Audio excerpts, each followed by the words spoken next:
इरफान अंसारी ने कहा है कि बीजेपी जो है वो उनको सिर्फ नफरत फैलाना आता है, सिर्फ हिंदू मुस्लिम करते हैं। क्यों भैया, आप क्यों नहीं बताए?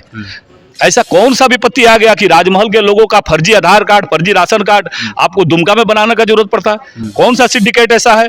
अगर सरकार का संरक्षण उन सिंडिकेट बनाने वाले लोगों को नहीं है तो सरकार को कार्रवाई करके बताना चाहिए सदन के अंदर कि हाँ, आपने सदन के अंदर ये प्रश्न लाया था, ये फर्जी राशन कार्ड बनाने वाले दुमका में जो बना था, राजमहल के लोगों का बन रहा है, दुमका जिला के जरमुंडी प्रखंड के तलझारी में बन रहा है। तो सवाल यही है। और ये लड़ाई लव जिहाद, लैंड जिहाद होते होते अब वोट जिहाद तक पहुंच गया। बड़े ही नियोजित तरीके से झारखंड के अंदर अनेक विधानसभा क्षेत्रों में अवैध रूप से मतदाताओं का नाम चढ़ाया गया है, जिसको लेकर के हम लोगों ने चुनाव आयोग के पास गुहार लगाया है। अप्रत्याशित वृद्धि हुई है। आज मोदी जी का शासन है कि आप बड़े ही विश्वास के साथ कह रहे हैं कि आप जा करके देखिए कि हमारी सीमाओं को सुरक्षित बनाने के लिए किस प्रकार से फेंसिंग का काम, जो विवाद थे, विवाद समाप्त करके बहुत तेजी से काम चल रहा है। लेकिन वोट बैंक की राजनीति के कारण इन्होंने जो घुसपैठियों को पनाह देने का काम किया, जो शरण देने का काम किया, आज उसी का परिणाम है कि झारखंड जैसा छोटा राज्य आज इस प्रदेश के अंदर की जो डेमोग्राफी है वो बदल रही है। ये 1980 के दशक में मैं थोड़ा याद दिलाता हूं, चूंकि अब ये चीज़ें सब आपके सामने आ रही है। 1980 में केंद्र में कांग्रेस की सरकार थी और आसाम के अंदर भी कांग्रेस की सरकार थी, और आसाम के छात्रों ने बांग्लादेशी घुसपैठ को लेकर के लंबा एक संघर्ष किया था, निर्णायक संघर्ष किया था। और इन्हीं के सरकार में ये जो कहते हैं कि घुसपैठी कहाँ है, घुसपैठी कहाँ है, इसी कांग्रेस की सरकार में छात्र आंदोलन के कारण घुसपैठियों को लेकर के आम जनता आसाम में जिस पीड़ा को हमारे अनेक बार आसाम के हमारे माननीय मुख्यमंत्री हिमंता बिस्वा शर्मा जी ने भी उस दर्द को अपना बयान किया था कि IMDT एक्ट 1985 ये उन्हीं की सरकार में आया था, लेकिन छद्म सेकुलरवाद के नाम पर उसके माध्यम से कार्रवाई करने में ये सरकार अनंत ओझा जी, इस बार के विधानसभा चुनाव में रोजगार आप लोगों के लिए बड़ा मसला होगा या सिर्फ बांग्लादेशी घुसपैठ? क्योंकि हर छोटे से बड़े नेता बांग्लादेशी घुसपैठ का जिक्र कर रहे हैं, तो क्या एक मुख्य एजेंडा बांग्लादेशी घुसपैठ होगा और क्या इसका फायदा आपको चुनाव में मिलने वाला है? नहीं, हम फायदे के लिए, कीमत के लिए नहीं कर रहे हैं। ये सरकार इनकी है कि उनकी सरकार है।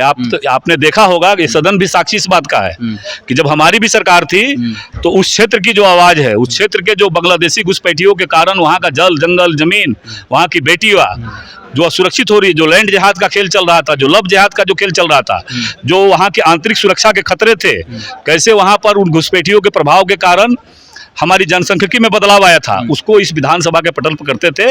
अंतर केवल इतना ही है कि उस समय की सरकार कार्रवाई करती थी, उस समय की सदन के अंदर अगर PFI पर प्रतिबंध लगाने की आवाज उठाते थे तो रघुवर दास जी की सरकार ने उस पर प्रतिबंधित करने का काम किया था। और आज इस सरकार में फर्जी आधार कार्ड बन रहे हैं, फर्जी राशन कार्ड बन रहे हैं, फर्जी वोटर कार्ड बन रहे हैं। और कहाँ बन रहे हैं? राजमहल के लोगों का आधार कार्ड, राशन कार्ड दुमका जिला के तलझारी में बन रहा है, दुमका जिला के जरमुंडी प्रखंड के तलझारी स्वास्थ्य केंद्र बन रहा है। और ये सरकार जब सदन के अंदर सवाल लाते हैं तो ये सरकार कहती है केवल वोट बैंक की राजनीति के कारण, और उनके जो मंत्री हैं वो उनको लगता है कि मिर्ची लगती है। इरफान अंसारी ने कहा है कि बीजेपी जो है वो उनको सिर्फ नफरत फैलाना आता है, सिर्फ हिंदू मुस्लिम करते हैं। क्यों भैया, आप क्यों नहीं बताए? ऐसा कौन सा विपत्ति आ गया कि राजमहल के लोगों का फर्जी आधार कार्ड, फर्जी राशन कार्ड आपको दुमका में बनाने का जरूरत पड़ता है? कौन सा सिंडिकेट ऐसा है? अगर सरकार का संरक्षण उन सिंडिकेट बनाने वाले लोगों को नहीं है तो सरकार को कार्रवाई करके बताना चाहिए सदन के अंदर कि हाँ, आपने सदन के अंदर ये प्रश्न लाया था, ये फर्जी राशन कार्ड बनाने वाले दुमका में जो बना था, राजमहल के लोगों का बन रहा है, दुमका जिला के जरमुंडी प्रखंड के तलझारी में बन रहा है। तो सवाल यही है। और ये लड़ाई लव जिहाद, लैंड जिहाद होते होते अब वोट जिहाद तक पहुंच गया। बड़े ही नियोजित तरीके से झारखंड के अंदर अनेक विधानसभा क्षेत्रों में अवैध रूप से मतदाताओं का नाम चढ़ाया गया है, जिसको लेकर के हम लोगों ने चुनाव आयोग के पास गुहार लगाया है। अप्रत्याशित वृद्धि हुई है अनेक मतदान केंद्रों पर, और हम लोगों ने चुनाव आयोग के पास, राज्य चुनाव आयोग के पास गुहार लगाए, भारत निर्वाचन आयोग के पास गुहार लगाए। उन्होंने शालीनता से सुना और मुझे विश्वास है कि जैसे माननीय उच्च न्यायालय ने इस दिशा में किया है, मैं उनको हृदय से अभिवादन करता हूं। उस क्षेत्र की आवाज़ उनके तक पहुंची, उसी प्रकार से निर्वाचन आयोग भी स्वायत्त संस्था है, वो निश्चित रूप से इस पर उचित कार्रवाई करेगा। अनंत ओझा जी, आप लोग के प्रत्याशियों 40 प्रत्याशियों के बारे में खबर है कि 27 से 28 तारीख तक पहली लिस्ट आ सकती है ताकि उनको चुनाव प्रचार करने का मौका मिले।